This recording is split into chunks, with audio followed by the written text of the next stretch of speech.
God and good people of Imo State. That covenant is to serve the Imo people honestly and faithfully to the best of my ability and with the fear of God. So I give God the glory for making this day possible. I once again declare my profound gratitude to Imo people who, through their unprecedented massive support for me in the November 11, 2023 governorship election, made this day possible. Never in the history of democracy in our state has any governor won in all the local government areas of the state. Yes, but you did it for me. Thank you very much indeed. By that victory, I've entered into a social contract with all the Imo people, and it is a contract I intend to honor. I cannot proceed further without extending my deepest appreciation to the President of the Federal Republic of Nigeria, Senator Bola Ahmed Tinubu, GCFR, for honoring us today with his highly esteemed presence. Mr. President, sir, Imo people feel very happy indeed that you squeeze that time from your usually crowded programs to be personally present at this event. It speaks volumes of your love for Imo people. Thank you, Mr. President, and welcome. I also welcome in a very special manner the former President of Nigeria, President Olusegun Obasanjo, GCFR. To my brothers and colleagues governors present here today, the chairman of our great party, His Excellency Abdullahi Umar Ganduje, leadership and members of the National Assembly, honorable ministers and members of the Federal Executive Council, highly revered traditional rulers, notable leaders and members of the clergy from different parts of the country. I want to thank you, and our gratitude will remain immeasurable for this onerous love you've all shown to Imo State this afternoon. On that note, let me gladly recall that in the last 4 years, we have demonstrated a high degree of commitment to duty. We demonstrated vision and purpose. We were also able to demonstrate that managing public funds honestly, prudently, and transparently is doable, and also use more dividends of democracy. Expectedly, our shared prosperity mantra, which is the philosophical fulcrum of my administration, was able to address the problem of infrastructural deficit and the near absence of governance that we met on the ground in January 2020 when we came on board. Through the provision of extensive road infrastructure, we've been able to lay a solid foundation for the accelerated economic growth and development of our state. We also addressed the decay we met in the civil service, the decay we met in the education sector and the health sector. In addition, we addressed the lingering problem of unemployment through a variety of youth empowerment initiatives. And we introduced the digital version of dealing with the unemployment market, which included the provision of digital and other portable skills, including artificial intelligence, to our teeming young men and women. There is therefore no gainsaying that the right foundation has been put in place in the last 4 years to enable our state to move to the next level. Now that another tenure of 4 years has been availed to us, and we are ready, able, and determined to take our state to the next level. The next 4 years of my administration will therefore focus firmly on deepening our shared prosperity mantra through massive infrastructural expansion to ensure accelerated economic growth. I have already signaled this new direction in the 2024 budget, which capital expenditure has the lion's share of 491.2 billion naira out of the total budget of 591.2, representing 83% for capital projects. This transformational journey, which we have commenced in 2024 budget, will be sustained in the next 4 years. And by the grace of God, the progress and successes recorded in the last 4 years, by the end of these next 4 years, will be completely dwarfed by the achievements of this second term. In doing so, our vision is anchored on a 10-year development plan, which has been outlined in my vision document. The development plan has the capacity to transform Imo State into an industrial, self-sufficient state in the next 10 years. This 10-year development plan is also designed to deepen the intervention framework of my 3R mantra of recovery, rehabilitation, and reconstruction. In the development plan, we have identified the priority sectors, including industries and projects, particularly agro-industries, and our march towards food security.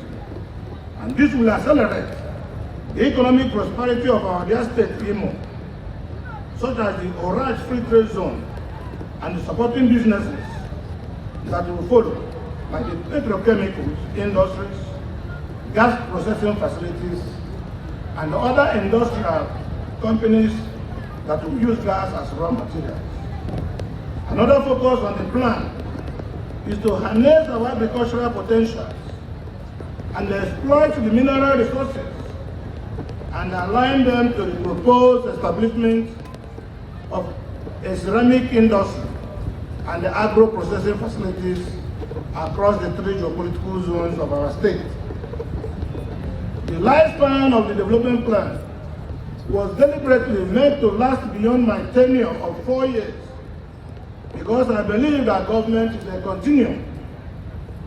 Let me assure you, on my honor, I am determined to exceed my own first tenure record.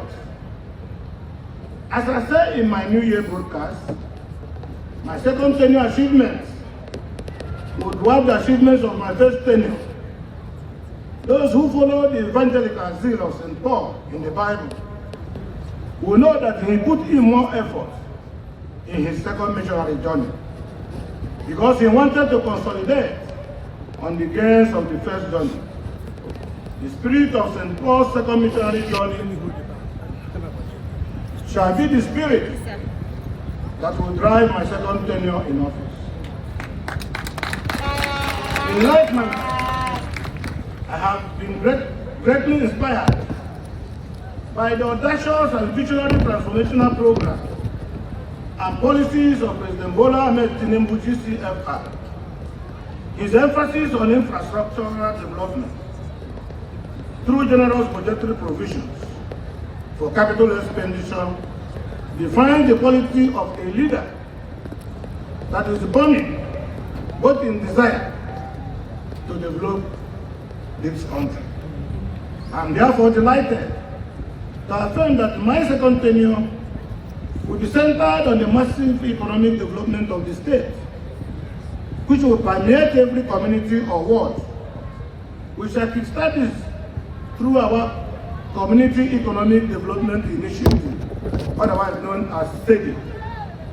Consequently, within the first 12 months of the current tenure, every community in Imo State will feel the impact with at least one significant project fully executed for them in the state.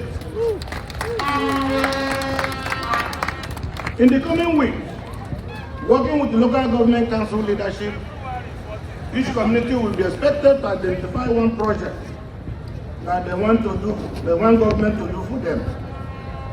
The chosen project must have a direct and immediate impact on the overall economy of the communities. It could be in form of provision of electricity. It could be in form of provision of potable water, road construction, health facilities, market development, and so on and so forth. Further details and modalities for this community economic development initiative will be made available within the next few weeks. As I mentioned earlier, the policy thrust of my second tenure will continue to be massive investments in infrastructure, full recovery of the economy to a sustainable level, human capital development with emphasis on youth empowerment and the educational advancement of our children, coupled with the further invigoration of the civil service for more efficient service delivery. Anything recurrent is considered the normal or statutory business of government. Therefore, it must be taken care of in the course of governance. In my normal tradition, the prompt payment of salaries and pensions will remain a priority. My priority areas going forward will be on a 15 critical sectors needed for the sustainable development of Imo State, and which is really in line with our 10-year development plan. And this will be in tandem with my 3R mantra that I've mentioned earlier. And they include investments in the following areas: road infrastructure, education, health, sanitation, water supply, agriculture and food security, housing and new cities development, digital infrastructure, transportation infrastructure, market access, industrial policy, safety and security, enabling laws and policies, public financial management, and the electricity infrastructure. In line with the standard institutional framework, each of these sectors is to be implemented in such a manner that the results would readily impact the economy and standard of living of the citizens. My dear brothers and sisters, as you know, Imo State belongs to all of us, and building the state of our dream will require the contributions of every one of us, irrespective of their political affiliation. The time has come to bury all those differences so we can work collectively to develop our state. Remember, this is the only state we can beat our chest and truly call our own. Therefore, we should all think of how we can contribute to our growth instead of leaving it to the government alone. The least we can do to demonstrate our love and patriotic zeal for our state is to be law-abiding and responsible citizens who take our civic obligations in our state very seriously. Our simple civic obligations, like paying taxes, observing traffic rules, disposing our waste in a very civilized manner, and keeping our environment clean, can go a long way towards helping the government to succeed. In the same vein, I urge all those who dare with that to think of establishing industries, especially in the rural areas, to help create jobs for our youth. On our part as a government, we will continue to provide an enabling environment and assistance to encourage all well-meaning investors coming into Imo State with short and long-term incentives. My beloved Imo people, Ndi Imo, I have just given you a synopsis of my vision and mission for the next 4 years, which will suffice for this occasion. Having said that, I want us to see the event of today as remarkable because it opens a new page in our history. That new page is the commencement of our determined march to economic growth and self-sufficiency. It heralds the new dawn in our efforts to develop Imo State and make it one of the leading industrial states in Nigeria and indeed West Africa. This is our vision and mission, and it is doable. In this regard, I am pleased to inform you that our shared prosperity flight, which is taking us to the great Imo State of our dream, is now at cruising altitude.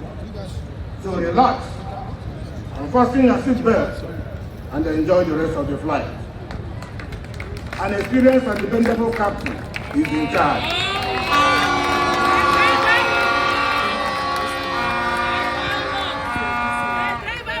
I would also like you to take this home from this ceremony today.